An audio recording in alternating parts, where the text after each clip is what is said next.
मैं तुमसे सच्चे दिल से माफी मांगता हूं।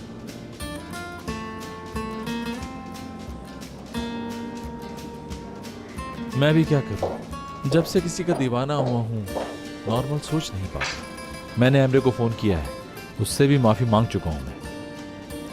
और विंटर कलेक्शन के लिए हम उसी का मटेरियल इस्तेमाल करेंगे। वाओ, आज आसमान जमीन पर कैसे आ गया? मैं शुक्रगुजार हूँ। तो फिर सुलह हो गई हमारी?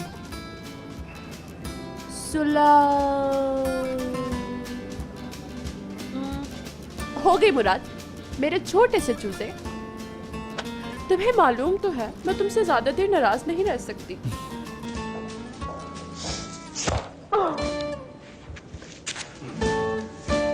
Tuval, benim avukatım gelmiştir. Daha sonra devam ederiz.